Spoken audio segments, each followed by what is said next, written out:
ಆಸ್ಪತ್ರೆಯಲ್ಲಿ ಶೌಚಾಲಯಕ್ಕೆ ಹೋಗುವಾಗಲೇ ಹೆರಿಗೆಯಾಗಿದೆ. ಹಾವೇರಿಯ ಜಿಲ್ಲಾಸ್ಪತ್ರೆಯಲ್ಲಿ ಕೆಳಗೆ ಬಿದ್ದಿದೆ ಹಸುಗೂಸು. ಆ ಹಸುಗೂಸು ಸಾವನ್ನಪ್ಪಿದೆ.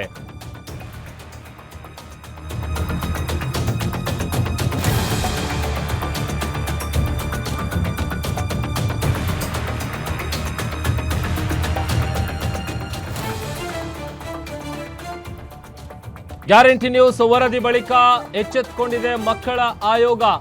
ಹಾವೇರಿ ಜಿಲ್ಲಾಸ್ಪತ್ರೆಯ ಎಡವಟ್ಟಿನ ವಿರುದ್ಧ ಕ್ರಮ ಕೈಗೊಳ್ಳುವುದಕ್ಕೆ ನಿರ್ಧರಿಸಲಾಗಿದೆ.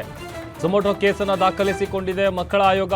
ತಪ್ಪಿತಸ್ಥರ ವಿರುದ್ಧ ಕ್ರಮಕ್ಕಾಗಿ ಆಗ್ರಹಿಸಿ ಗ್ಯಾರಂಟಿ ನ್ಯೂಸ್ ಇದಕ್ಕೆ ಸಂಬಂಧಪಟ್ಟಂತ ವರದಿಯನ್ನ ಬಿತ್ತರಿಸಿತ್ತು. ಮಹಿಳಾ ಮತ್ತು ಮಕ್ಕಳ ಆಸ್ಪತ್ರೆಯ ಸಿಬ್ಬಂದಿಯ ನಿರ್ಲಕ್ಷ್ಯ ಇಲ್ಲಿ ಎದ್ದು ಕಾಣ್ತಾ ಇತ್ತು. ಆಸ್ಪತ್ರೆಯ ಸಿಬ್ಬಂದಿಯ ಮೇಲೆ ಪೋಷಕರು ಆರೋಪಿಸಿದ್ರು. ದೂರು ದಾಖಲಿಸಿಕೊಂಡ ರಾಜ್ಯ ಮಕ್ಕಳ ಹಕ್ಕುಗಳ ರಕ್ಷಣಾ ಆಯೋಗ 3 ದಿನಗಳ ಒಳಗಾಗಿ ವರದಿ ಕೊಡುವಂತೆ ಆದೇಶ ಕೊಡಲಾಗಿದೆ.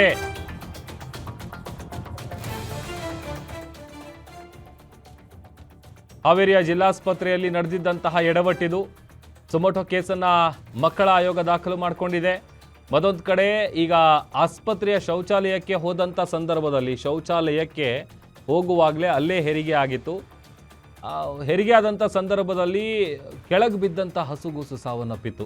ಗ್ಯಾರಂಟಿ ನ್ಯೂಸ್ನ ವರದಿಯ ಬಳಿಕ ಮಕ್ಕಳ ಆಯೋಗ ಎಚ್ಚೆತ್ತುಕೊಂಡಿದೆ. 3 ದಿನಗಳ ಒಳಗೆ ವರದಿ ಕೊಡುವಂತೆ ಆದೇಶವನ್ನು ಕೊಡಲಾಗಿದೆ. ಸದ್ಯ ಈಗ ಪೋಷಕರು ಆರೋಪ ಮಾಡ್ತಾ ಇದ್ರು ಜಿಲ್ಲಾ ಆಸ್ಪತ್ರೆ ಏನಿದೆ ಆಸ್ಪತ್ರೆಯ ಸಿಬ್ಬಂದಿಗಳ ವಿರುದ್ಧ ಅವ್ರದ್ದೇ ನೆಗ್ಲಿಜೆನ್ಸಿ ಅಂತ. ಯಾಕಂತಂದರೆ ಈಗ ಹೆರಿಗೆ ಆಗುವಂಥ ಸಂದರ್ಭದಲ್ಲಿ ಅವ್ರಿಗೆ ಬೇಕಾದಂಥ ವ್ಯವಸ್ಥೆಗಳೇನಿರುತ್ತೆ, ಅವ್ರ ಮೇಲೆ ನಿಗಾ ಇಡೋದು, ಅದೆಲ್ಲವೂ ಕೂಡ ಒಂದು ಹಾಸ್ಪಿಟಲ್ಗೆ ಅಡ್ಮಿಟ್ ಆದಮೇಲೆ ಅವರ ಕರ್ತವ್ಯ ಇರುತ್ತೆ, ಅವ್ರ ಜವಾಬ್ದಾರಿ ಇರುತ್ತೆ. ಅದೊಂದು ಕಡೆ ಈ ವಿಚಾರಕ್ಕೆ ಸಂಬಂಧಪಟ್ಟಂಥ ಸುದ್ದಿ ಬಿತ್ತರಿಸಿದ ನಂತರದಲ್ಲಿ ಈಗ ಅಧಿಕಾರಿಗಳು ಎಚ್ಚೆತ್ತುಕೊಂಡಿದ್ದಾರೆ.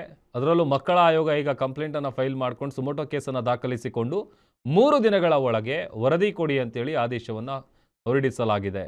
ಏನ್ ಸಮಸ್ಯೆ ಆಗಿದೆ ನಮ್ಮ ಪಾಪು ಹೆಂಗ್ ತೀರ್ಕೊಂಡ್ಬಿಡ್ತು ಸರ್? ಅವ್ರಿಗೆ ಪೇನ್ ಬಂದಿತ್ರಿ, ಡೆಲಿವರಿ ಪೇನ್. ಅವಳಕ ಬಿಪಿ ಚೆಕ್ ಮಾಡ್ಸ್ಕೊಂಬ ಅಂದ್ರಿ. ಅವ್ರು ಬಿಪಿ ಚೆಕ್ ಮಾಡ್ಸ್ಕೊಂಡ್ ಬಂದ್ರಿ. ಬಿಪಿ ಚೆಕ್ ಮಾಡ್ಸ್ಕೊಂಡಿದ್ದ ಮೇಡಮ್ ಅರ ಹಿಂಗಾಗೈತ್ರಿ, ಒಂದ್ 2-3 ಸಾರಿ ವಾಮಿಟ್ ಆಗೈತ್ರಿ, ಅದಕ್ಕೆ ಈಗಿಗೆ ಡೆಲಿವರಿ ನೋವು ಬಂದವ್ರಿ ಅಂತ ಹಿಂಗಿರಿ. ಇಲ್ಲ ಮೇಡಮ್ ಅರ ನಾಷ್ಟ ಮಾಡಕ್ ಹೋಗ್ಯಾರ ಡಾಕ್ಟ್ರು, ನಾಷ್ಟ ಮಾಡಮಟ ಹೋಗ್ರಿ ಅಂತ ಅಂದ್ರೆ ನಾನು ನಿಂತ್ಕೊಳ್ಳೋಕು ಪೇಷನ್ಸ್ ಇಲ್ರಿ ಈಕಿಗೆ ಅಂತ ಅಂದ್ರೆ ಅವ್ರು ಏನು ಕೇರ್ ಮಾಡ್ಲಿಲ್ರಿ.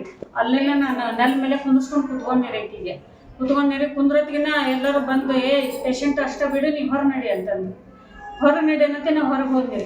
ಆಕೆಗೆ ಟಾಯ್ಲೆಟಿಗೆ ಬಂದಂಗೆ ಆಗೈತ್ರಿ. ಟಾಯ್ಲೆಟಿಗೆ ಬಂದಂಗೆ ಆಗತ್ತೆ. ಅಲ್ಲೇ ಬಾಜು ಐತ್ರಿ, ಅಲ್ಲಿ ಹೋಗ್ಯಾಳ್ರಿ ಆಕಿ, ಯಾರೋ ಹೋಗಿದ್ರಂತೆ. ಹಂಗಾಗಿ ಅಲ್ಲಿ ಯಾರೋ ಹೋಗ್ಯಾರಂತ ಹೊರಗೆ ಒಂದು 8 ತೆಜಿ ಬಂದ್ಲಿ ಡೆಲಿವರಿನ ಆಗ್ಬಿಡ್ತೀರಿ. ಅವಾಗ ಪಾಪು ಕೆಳಗಡೆ ಕೆಳಗೆ ಬಿದ್ದ ಬಿಡ್ತೀರಿ ಸಡನ್ ಆಗಿ.